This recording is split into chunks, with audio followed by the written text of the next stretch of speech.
باسم قوات سوريا الديمقراطية نبارك هذا اليوم عيد النيروز، ونبارك لكل عوائل الشهداء والقائد أبو وكل المكونات في شمال شرق سوريا خاصة والشرق الأوسط عامة.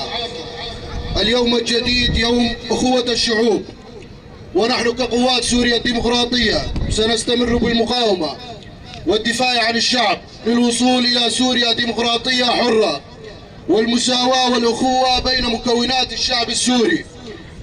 وفي هذا اليوم يوم الحرية عيد النيروز، باحتفالنا عربا وكردا نقول لجميع العالم بأننا شعب نناشد بالحرية والديمقراطية، وسنبقى متكافئين ومتضامنين بجميع مكوناتنا وأدياننا ضد المؤامرة والهجمات العدوانية الأردوغانية وغيرها.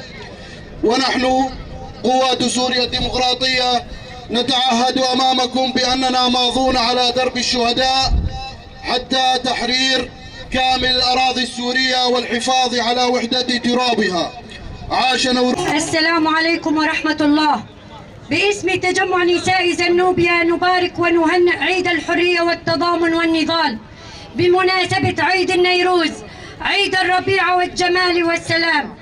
نقدم لكم أحر التحايا وأجمل التهاني والتمنيات بالخير والسعادة والنجاح الدائم.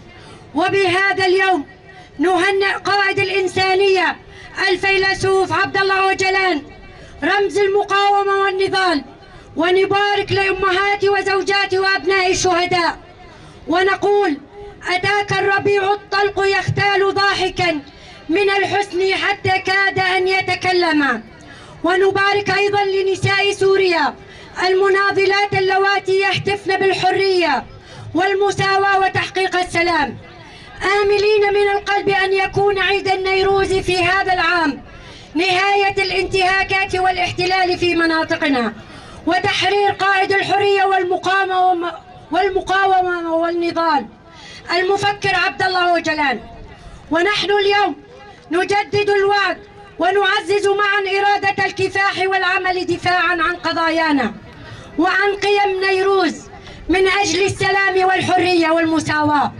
ومن هذا المكان نبارك وبأحر التهاني لكافة الشعوب المتآخية بعيد النيروز، وكل عام وأنتم بألف خير. باسم مجلس عوائل الشهداء في إقليم دير الزور نبدأ من جديد، لأن الجديد في كل شيء يمثلنا. نبدأ من جديد لأننا نريد أن ننسى اللحظات القاسية التي مررنا بها، فنحن يمثلنا نوروز، لأن النوروز بداية الأمل وتحطيم القيود وبداية حياة جديدة ملأها الأمل والتفاؤل.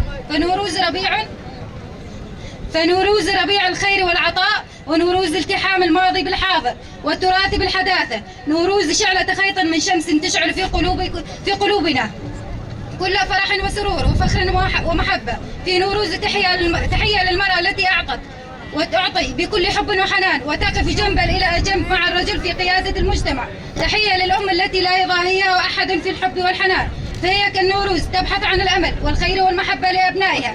نوروز في قلوبنا من أجل أبنائنا ومن أجل أوطاننا، لأننا نريد الأفضل لهم على كافة الأصعدة والسبل. وكل عام وأنتم بألف خير.